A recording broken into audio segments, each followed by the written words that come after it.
All right, today we're gonna have to dig in a little deeper on this SEC chairman pick, Paul Atkins. I don't know much about Paul. In fact, I don't know anything about Paul. I'm already on the bad side, or at least the SEC is on my bad side due to Gary Gensler. So glad you're on your way out. They've done crazy amounts of damage to the crypto community in terms of profitability, investor harm, that type of stuff. They've really put like they've almost put crypto in a really bad light. They've done a lot of things through, regulation, through enforcement, instead of actually making clear, concise rules to the road. And I don't know if the relationship can be repaired. So I hope we'll see. I won't even say I hope. We'll see if Paul Atkins can um, begin repairing the relationship between the crypto community and crypto industry and the regulators, especially the SEC. So let's get into it. Some news out of Washington we got to talk about. President-elect Donald Trump has announced via Truth Social that he plans to nominate Paul Atkins as the chair of the Securities and Exchange Commission in a crypto-friendly move. Atkins served as SEC commissioner from 2002 to 2008 under the George W. Bush administration. See, I didn't know that. So Paul already has experience with the SEC. I didn't know he was a commissioner. Even though that seems like a pretty far back, once you're in that space or you've been in that space, you don't lose relationships. You don't lose plugs, if you will. So he already has an idea how they operate, policies and things of that nature. So he's not totally new to the game, which is a good thing. Would succeed Gary Gensler as the new chair. What's interesting is now he founded a sort of consultancy in Washington that had crypto clients, but also a much broader suite of clients. So he also has experience with crypto related companies. Okay, we starting somewhere, but can't get too excited because this is the same way Gary Gensler started. Gary Gensler was a teacher or professor at MIT who taught blockchain crypto related courses. So we all thought he was going to be a good pick, but we saw how that turned out. I'm not getting too excited until we see what Paul Atkins does, how he moves, how he talks about crypto, and the things in which he does to help repair a relationship. So let's just keep going.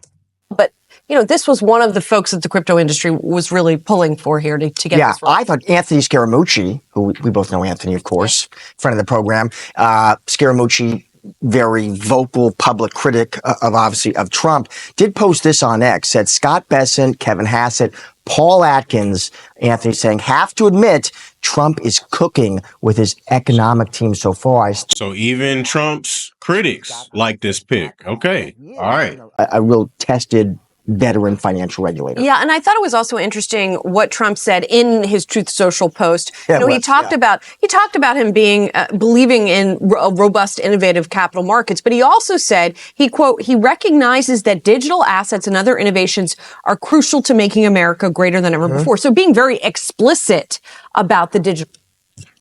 So this is what I think: crypto, digital assets, artificial intelligence, quantum computing. Those three sectors of technology, if America really wants to be on top and be relevant in the next decade or 2 decades, we really gotta double and triple down on those three areas. Otherwise, man, it's gonna be a sad day. That's tied. Yeah, very much. Well, listen, we know Gary Gensler has said, he will be leaving next month. Yeah, get that man out of there, man. Pack his box right now, actually. As a great friend of crypto. Right. And so Trump, I wasn't too surprised he would emphasize that. He's very much signaling to the crypto community his intentions. Yes, and it's not subtlety is not something. No. So it's not surprising that he says it just straight out. And that was the only name we got today. Right, and another move, also President-elect Trump announced he's going to nominate Gail Slater as head of the Justice Department's antitrust division. Now, she has been an advisor to Vice President-elect J.D. Vance, and she sort of, like Vance, seems to be maybe on the same page with some things with Lena Khan, the current FTC This chair. is what's, I thought this one was fascinating. Yeah. Slater is served, in the first Trump administration. Yeah, I don't know who this is. Gail Slater. I'm about to do my research. Pro-enforcement, populist Republican, and to drill home that point, when Trump made this announcement, wow, did he go after big tech? I mean, rips big techs, and big tech's been running wild. They've been stifling competition. They've been cracking down on Americans and little tech, making that distinction between big tech, little tech. So I thought that was very interesting. It's certainly, Julie, if you read that, I don't think it would suggest to you that Trump. I mean, this has nothing to do with the SEC pick, but in the same vein, I mean, yeah, I don't know of any emerging companies, that are involved in tech. I just know about the Google, Microsoft, Apple. You got Amazon, OpenAI, Meta, Tesla.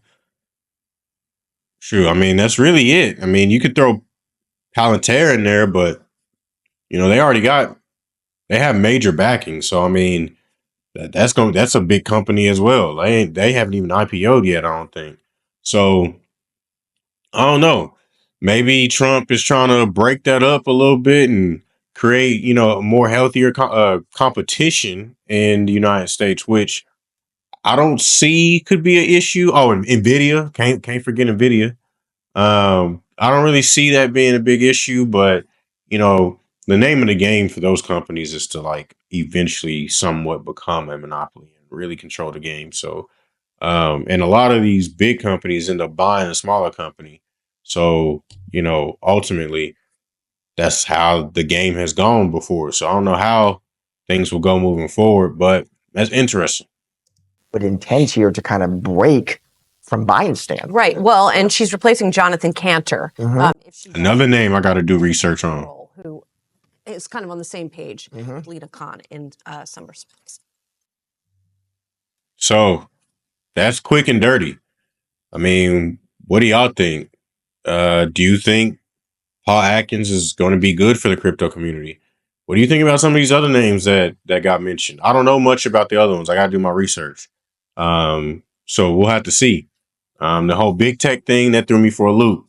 But you have been seeing a lot of antitrust related lawsuits and court cases going on, especially with Google breaking up Google Search, Google Chrome, that type of stuff. So we could possibly be seeing more of that in the future. I guess the motive is to help create healthier competition in the United States for tech companies and little tech. This is the first time I've ever heard a distinction between big tech and little tech. Who's little tech? Who is considered little tech? I got to dive deeper into that. Got to learn more. Name of the game is to always up your knowledge, man. You never can know too much. So we'll have to dive deeper into that. But let me know what you think in the comments, man. Be sure to like, subscribe, share, all of that. And I'll see you in the next one. Peace.